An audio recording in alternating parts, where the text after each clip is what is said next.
Hello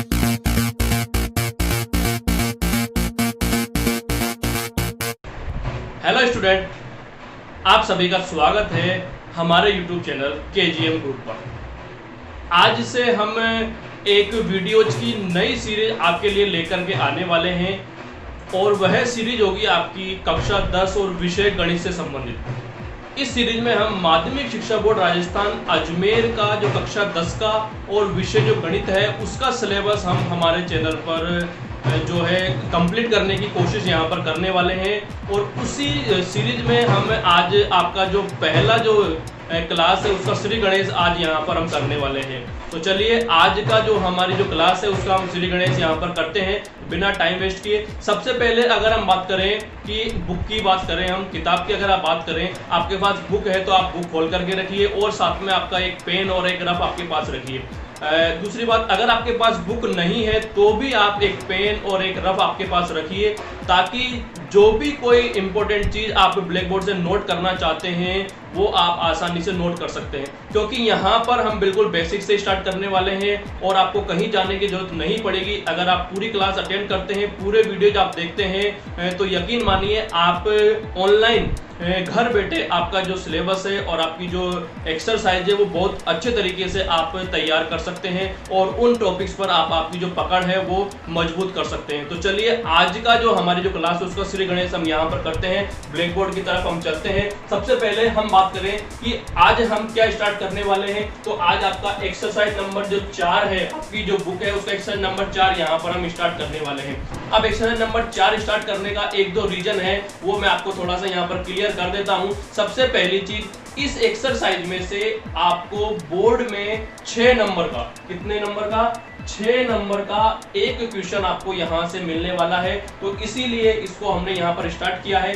दूसरा reason इस exercise को स्टार्ट करने का है कि इस एक्सरसाइज से संबंधित काफी सारी चीजें आपने 9th क्लास में पढ़ी हुई है। अगर आपको याद होगा, आपने दो चर वाले रैखिक समीकरण युग्म को हल करने की काफी सारी विधियां आपने 9th क्लास में पढ़ी हुई है। अगर मैं एक दो विधियों के नाम आपको बताऊं तो आपको हो सकता है वह सारी चीजें आपको याद आ जाए और वही जो पूर्व ज्ञान है आपका उसको हम उपयोग करते हुए आपका जो आज का टॉपिक है वह यहाँ पर स्टार्ट करने वाले हैं। तो इसलिए हमने इस टॉपिक को यहाँ पर स्टार्ट किया है। दो चर वाले रैखिक समीकरण युग्म, या इसको हम समीकरण युग्म या समीकरण निकाय भी इसको हम कहते हैं, या युगपत समीकरण के नाम से भी हम इनको जानते हैं। तो 9th क्लास में, कक्षा 9th में आपने इनको हल करने की विधियां पढ़ी हुई है। एक दो विधियां मैं आपको बताता हूं। प्रतिस्थापन विधि, आपको याद आया कुछ? प्रतिस्थापन विधि हमने वहां पढ़ी थी। एक विधि हमने विलोपन विधि की सहायता से भी हमने समीकरण युग्मों को हल किया था। साथ में हमने वज्र गुणन विधि भी आपको पढ़ी थी 9th क्लास में। और इसके अलावा एक और जो इम्पोर्टेंट विधि थी जिसको हम यहाँ पर कंटिन्यू करने वाले हैं 10वीं क्लास में, आलेखीय विधि द्वारा समीकरण युग्मों का हल। तो इस टॉपिक से आपको बोर्ड में 6 नंबर का एक क्वेश्चन यहाँ पर मिलने वाला है, तो इसलिए इस टॉपिक को हम यहाँ पर आज स्टार्ट करने वाले हैं। तो चलिए स्टार्ट करते हैं। सबसे पहले हम बात करें एक्सरसाइज का, आपका नाम है तो आप आसानी से नोट कर सकते हैं। आपकी एक्सरसाइज नंबर 4 और इसका नाम है आपका दो चर वाले रैखिक समीकरण एवं असमीकाएं, linear equation in two variables and inequalities. यह आपका इंग्लिश में है। अब हम यहाँ पर एक्सरसाइज पर आगे बढ़ने से पहले कुछ बेसिक चीजें यहाँ पर हम जानने की कोशिश करते हैं। यहाँ पर आपका एक शब्द आया है दो चर वाले रैखिक समीकरण। तो चर राशि और अचर राशि, बिल्कुल आपको यकीनन, मेरे को यकीन है आपको मालूम है चर राशि और अचर राशियों के बारे में। तो एक बार हम देखते हैं कि चर राशियां क्या होती है। ऐसी राशियां होती है जिनका मान परिवर्तित होता रहता है, चेंज होता रहता है। ये आपके लिए नया नहीं है, आपने ऑलरेडी इसको पढ़ा हुआ है, लेकिन काफी टाइम आपको हो गया, तो इसीलिए हम यहाँ पर एक बार इनको रिवीजन टाइप में यहाँ पर दोहराते हैं कि जिनका मान परिवर्तित नहीं होता या परिवर्तित होता रहता है। ऐसी चर राशियां जिनका मान परिवर्तित होता रहता है, अपनी इच्छा से वह कोई भी मान ग्रहण कर सकती है, अपनी स्वेच्छा से कोई भी मान ग्रहण कर सकती है, वह आपकी चर राशियां कहलाती है। अब इनको हम बात करें संकेत में, तो किस तरह से हम इन चर राशियों को लिखते हैं। तो यहाँ पर आपको छोटी एबीसीडी, जो आपका स्मॉल लेटर्स है उसमें एक्स वाई जेड है, आपका पी क्यू आर, और भी आपको इस तरह से संकेत के माध्यम से इनको हमें रिप्रेजेंट करते हैं। तो यह बात हुई आपकी चर राशियों की। इसके अपोजिट हम बात करें, चर राशियों को हम इंग्लिश में वेरिएबल्स भी बोलते हैं। वेरिएबल्स भी आपने सुना होगा, तो वेरिएबल्स भी इनको हम इंग्लिश में बोलते हैं। अब हम बात करें अचर राशियों के बारे में, तो ऐसी राशियां होती है जिनका मान कभी परिवर्तित नहीं होता है, हमेशा इनका मान फिक्स रहता है, वह राशियां हमारी अचर राशियां कहलाती है। और इनको हम कांस्टेंट वैल्यू भी बोलते हैं, कांस्टेंट राशियां भी इनको हम बोलते हैं, जो फिक्स रहती है। अचर जो कभी चेंज नहीं होती है, वो हमारी जो है अचर राशियां कहलाती है। जैसे हमारी जो काउंटिंग है, हमारी गिनती है 1 2 3 4 5, यह इस तरह की जो राशियां हैं वो हमारी कैसी कहलाती है, अचर राशियां हमारी कहलाती है। तो यह थी बात आपकी चर राशियों के बारे में और आपकी अचर राशियों के बारे में। अब हम थोड़ा आगे बढ़ते हैं। अब हम बात करते हैं एक चर वाले रैखिक समीकरणों के बारे में। एक चर वाले समीकरण, यहां पर हमारा जो टॉपिक है दो चर वाले समीकरण है, तो दो चर पर आने से पहले आपको थोड़ा सा मालूम होना चाहिए कि एक चर वाले समीकरण किस तरह से होते हैं और उनको किस तरह से लिखा हुआ जाता है। तो यहां पर हम बात करें एक चर वाले समीकरण, तो देखिए यहां पर हमने लिखा व्यापक रूप, आपने सुना होगा व्यापक रूप। व्यापक रूप का मतलब यह होता है कि कोई समीकरण किस प्रकार का होता है, तो उसके लिए एक स्टैंडर्ड फॉर्म, एक जनरल फॉर्म बना दी जाती है और बोल दिया जाता है कि इस रूप का अगर कोई समीकरण आप लिखते हैं तो वह आपका जो है एक चर वाला रैखिक समीकरण आपका कहलाएगा। तो इसके लिए स्टैंडर्ड फॉर्म या जनरल जो फॉर्म है वो क्या है, यह आपका है ax + b = 0। अगर इस रूप में कोई आप समीकरण लिखते हैं तो वह एक चर वाला समीकरण आपका कहलाएगा। फॉर एग्जांपल अगर हम यहां लिखें 2x + 3 = 0, तो यह आपकी एक चर में समीकरण है और चर आपका क्या है, यहाँ पर x आपका यहाँ पर चर है, एक चर है। इसके अलावा अचर राशि आपकी क्या है, 2 और 3 आपकी अचर राशियां है। तो एक एग्जांपल और आप यहाँ पर लिख सकते हैं 7x + 6 = 0। तो इसके बाद आप एक चर वाला समीकरण आसानी से लिख पाएंगे और आपको मालूम भी रहेगा कि एक चर का समीकरण जो है किस प्रकार का होता है और इसका व्यापक जो रूप है, जो जनरल फॉर्म है, वो आपकी क्या होती है, ax + b = 0। अब इसकी हल की बात करें तो आपने इसको सिंपली हल कर सकते हैं। एक चर का समीकरण है तो इसमें एक चर का मान हमें निकालना होता है, तो यहाँ पर हम पक्षांतरण करके जो x है उसकी वैल्यू आसानी से निकाल सकते हैं। तो इस तरह से आप एक चर वाले समीकरण का हल निकाल सकते हैं। अब चलिए हम बात करते हैं दो चर वाले समीकरण। अब हम बात करते हैं दो चर वाले समीकरण किस प्रकार से होते हैं और उनको किस प्रकार से लिखा जाता है। तो यहाँ पर हम बात करें दो चर वाले रैखिक समीकरण। देखिए यहाँ पर इसका जो व्यापक रूप है, आपका जो जनरल फॉर्म है वो है आपकी ax + by + c = 0।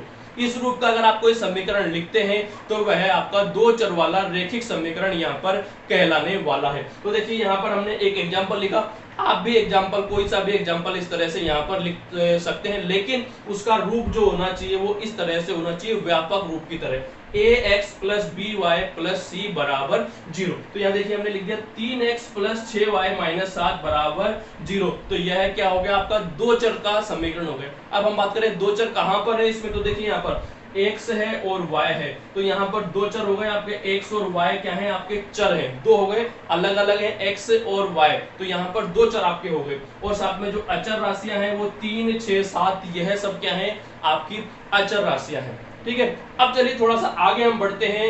अब हम बात करने वाले हैं कि दो चर वाले रैखिक समीकरण युग्म के बारे में हम बात करने वाले हैं। हमने एक चर वाले समीकरण के बारे में बात की, इसके बाद हमने दो चर वाले समीकरण के बारे में बात की। अब हम बात करने वाले हैं दो चर वाले रैखिक समीकरण युग्म के बारे में। अब देखिए थोड़ा सा हम आगे बढ़ने वाले हैं। अभी हमने बात किया था एक चर के बारे में और दो चर के बारे में और उन रैखिक समीकरण के बारे में, और हमने बात की थी उनके व्यापक रूप के बारे में। अब हम यहाँ पर बात करने वाले हैं दो चर वाले रैखिक समीकरण युग्म या युगपत समीकरण, या हम इनको एक और नाम है समीकरण निकाय के रूप में हम यहाँ पर जानते हैं। आने वाले जब हम क्वेश्चन करने वाले हैं तो हमें ये दोनों तीनों चीजें यहाँ पर मिलने वाली है और वो दोनों तीनों जो नाम है एक ही है, समीकरण समीकरण युग्म आप कह सकते हैं, या युगपत समीकरण आप बोल सकते हैं, या समीकरण निकाय भी आप बोल सकते हैं। कई जगह सवालों में आपको समीकरण निकाय भी मिलेगा, युगपत समीकरण भी आपको लिखा हुआ मिल सकता है सवाल में, और आपको समीकरण युग्म भी लिखा हुआ मिल सकता है। तो चलिए क्या है ये समीकरण युग्म और क्या है इनका व्यापक रूप, जैसा अभी हमने थोड़ी देर पहले चर्चा की थी। तो यहाँ पर मान लीजिए मैंने दो चर वाले जो है रेखिक जो समीकरण है वो दो समीकरण यहाँ पर एक साथ लिख दिए। कितने समीकरण लिख दिए? दो समीकरण अगर मैं एक साथ लिख देता हूँ, यहाँ पर मैंने दो समीकरण आपके सामने एक साथ लिख दिए। पहला जो समीकरण आपका 3x + 2y - 5 = 0, दूसरा जो समीकरण आपका 4x + 7y - 11 = 0। आप आसानी से देख सकते हैं कि यहाँ पर दोनों समीकरणों में दो चर राशियां हैं, पहली x है और दूसरी y है, अर्थात दोनों जो समीकरण है चर राशि x और y के रूप में या चर राशि x और y में लिखे हुए हैं। अब हम बात करें दो समीकरण एक साथ लिखे हुए मिले हैं, या अर्थात समीकरण युग्म हो गए। युग्म का मतलब जोड़ा। जब दो समीकरण हम एक साथ लिख देंगे तो उन्हें हम क्या बोलेंगे? रेखिक समीकरण युग्म या युगपत समीकरण हम इनको बोलेंगे। अब हम बात करते हैं कि क्या इनका व्यापक रूप होगा, किस प्रकार का इनका व्यापक रूप होगा, या जो जनरल फॉर्म है समीकरण युग्मों की, जो हमें आने वाले क्लासों में बहुत ज्यादा काम आने वाली है। इसको आपको एज ए सूत्र के रूप में आपको आपके माइंड में हमेशा रखना है। जब भी समीकरण युग्मों की बात होगी तो आपको समीकरण युग्मों का व्यापक रूप आपके माइंड में तुरंत आ जाना चाहिए। तो चलिए क्या है आपका व्यापक रूप यहाँ पर? a1x + b1y + c1 = 0, a2x + b2y + c2 = 0।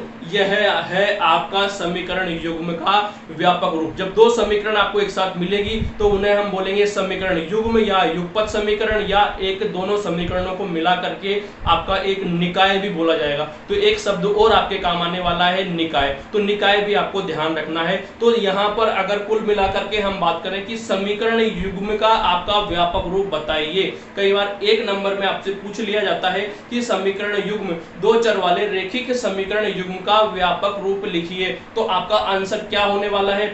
यहाँ पर आपको याद रखना है, एक बार आपको भी मेरे साथ बोलना है। क्या है व्यापक रूप? a1x + b1y + c1 = 0, a2x + b2y + c2 = 0। यह है आपका समीकरण युग्म का व्यापक रूप है। साथ में एक दो चीज आपको और ध्यान रखनी है यहाँ पर कि a1, b1, a2 और b2 नॉट इक्वल टू 0। ये क्या मतलब है? नॉट इक्वल टू 0 अर्थात इक्वल टू मतलब बराबर है और नॉट मतलब नहीं, अर्थात इन चारों जो चीज है a1, b1, a2, b2 इनका जो मान है आपका 0 नहीं होना चाहिए। अर्थात आप क्या बोल सकते हैं?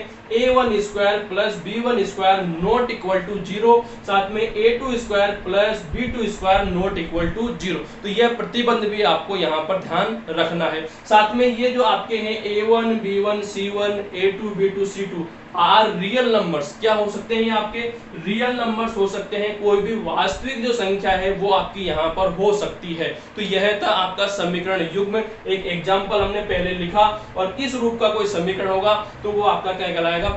समीकरण युग्म या युगपत समीकरण आपका कहलाएगा। तो यह था आपकी जो एक्सरसाइज है समीकरण दो चर वाले रेखिक समीकरण।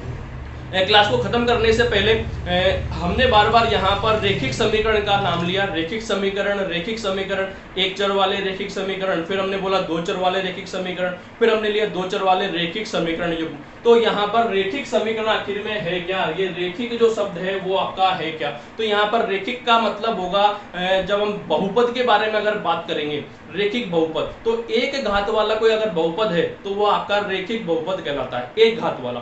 तो अब इसको अगर हम समीकरण के रूप में अगर इसको बताएं तो एक घात वाला अगर कोई समीकरण है वो आपका क्या कहलाएगा? रेखिक समीकरण कहलाएगा। या इसको हम एक और तरीका है इसको समझने का, रेखिक समीकरण को, अगर कोई समीकरण हमारे पास मान लीजिए लिखा हुआ है और उस समीकरण को अगर हम ग्राफ पेपर पर अंकित करते हैं और ग्राफ पेपर पर अंकित करने के बाद में हमें एक सरल रेखा प्राप्त होती है, मान लीजिए आने वाले क्लासों में हम सीखने वाले हैं किस तरह से हम एक समीकरण को ग्राफ पर अंकित करेंगे और किस तरह से एक सरल रेखा हमें प्राप्त होने वाली है। तो अगर एक सरल रेखा हमें बिल्कुल प्राप्त होती है तो वह जो समीकरण है आपका क्या कहलाएगा, आपका रेखिक समीकरण आपका कहलाने वाला है। तो चलिए अब नेक्स्ट क्लास में हम बात करने वाले हैं, अगले वाले जो क्लास है उसमें हम बात करने वाले हैं हल की प्रकृति के बारे में। ये जो समीकरण युग्म है उसकी जो हल होगा उसकी जो प्रकृति होगी वो किस प्रकार की होगी, आपका जो हल है उसकी प्रकृति आपकी किस प्रकार की होने वाली है, आपका एक हल होगा या अनेक हल होगा या कोई हल नहीं होगा, किस स्थिति में एक हल होगा, किस स्थिति में अनेक हल होंगे और किस स्थिति में समीकरण युग्म का कोई हल नहीं होगा। तो नेक्स्ट क्लास में आप कंटिन्यू रहिए।